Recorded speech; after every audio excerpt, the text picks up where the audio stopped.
Trash bags are for trash. What do we live for, if not to make life less difficult for each other? George Eliot. I walked through the den on my way to get ready for bed and looked once again at the amazing mountain of duffel bags. Each bag had a stuffed animal, a luggage tag, and a note from me inside of it. The pile of bags went from floor to ceiling, more than 5,000 bags, enough for each and every foster care kid in 3 states. My dream was coming true big time. After I went to bed, right before I went to sleep, I closed my eyes and thought back to when it all started, when I got the idea for my dream. I had been in second grade when I went with my two brothers and my parents to Paris, France. My brothers, Brock and Corey, and I had entered an essay contest about what we were going to do to change the world to make it a better place to live. We won and were chosen as 3 of 10 kids who would represent the United States at the Children's World Summit. 900 kids from around the world were chosen to meet with each other and talk about world issues. We exchanged ideas on solving the problems in our world today and had lots of fun during the days we were together. While I was there, I met two foster care kids. They were two boys, and after getting to know them, I learned a lot about what foster care kids go through. They told me that when kids go into the foster care system, they don't just lose their parents and their home, sometimes they are also separated from their brothers and sisters. Not every foster care home wants to care for an entire family of our kids. Foster care kids also lose most of their toys and clothes. They told me that when the kids are picked up from their home by a social worker, they are given only a trash bag to put their few belongings into. This trash bag is what foster care kids carry with them when they are moved from home to home. I felt really sad when I heard this. I couldn't even imagine what life would be like without my family and home, much less what it would be like to have to live out of a trash bag. Trash bags are for trash, not for kids to carry their belongings in. After I come home from France, I saw an after school movie that was about a girl living in foster care. It was just like what the boys had described to me at the Children's World Summit, and it made me cry. Right then, I decided that I wanted to help foster care kids. These kids needed my help because they were not being respected like they should be. My whole family is into volunteering. Brock and Corey had started a project after they saw a show on television about some kids who died in fire. The kids had died because the fire department didn't have this special camera that can see through the smoke to find people in a burning house. My brothers began Project Rescue Vision in 1996 to raise needed money for our town's fire department. Of course, I helped too. I was only 4 years old and I was the president of the art department. My job was to hand color all of the information envelopes that were given out. I helped them until I was 7. Then I began my own project for foster care kids. I started by asking my mom to stop at garage sales when I saw suitcase or duffel bags for sale. I would tell the person who was having the garage sale what I wanted to do with the bags, and most of the time they gave me the bags for free. I tried to put myself into the mind of a foster care kid, and I decided that the kids should have a stuffed animal in the bag too. I figured that if I was in that situation, I would want a cuddly friend to hug when I was sad and felt lonely for my parents. People often gave those to me for free too. In October 1998, I helped organize a luggage drive during our local Make a Difference Day.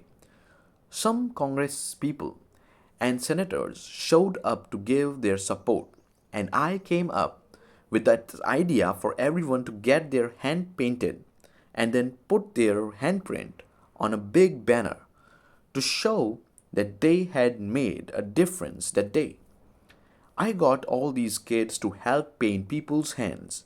It was really funny to watch these important people have their hands painted. The senators and congresspeople went back to Washington and told other people about my project.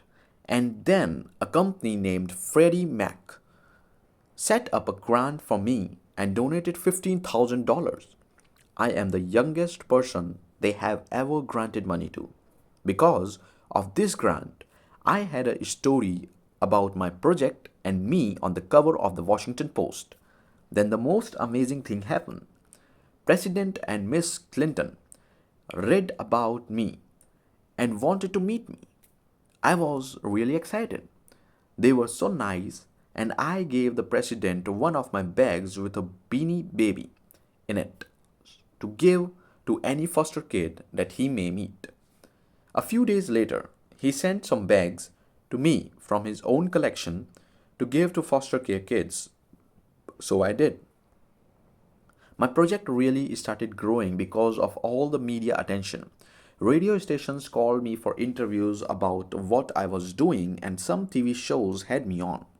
More people then heard about me from the TV and radio interviews and from word of mouth, and they called me to offer help. Every week, I called my friends and family to see if they wanted to come and put together bags. I always had help from many people. My class even helped too. My teacher announced to my class what I was doing, and everybody started bringing stuffed animals and duffel bags to schools. One of my friends bought in 10 big bags full of stuffed animals. On each bag, I put a luggage tag designed by me. On the front of each luggage tag is a picture of a girl and a suitcase with wheels on it. In each bag, I put a cuddly stuffed animal and a special note I wrote letting them know that I love and care about them. My mom helped me type this note. Dear friends, hi, my name is Mackenzie Snyder.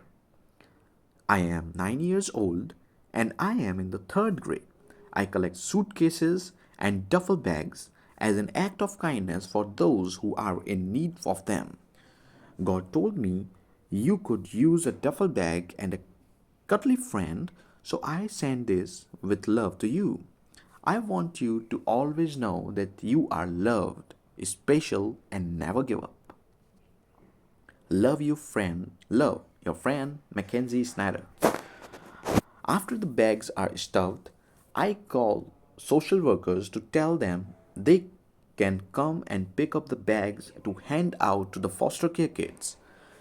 I have had a lot of support from several big companies, schools, churches, organizations, and individuals who have donated money or sent me bags and stuffed animals.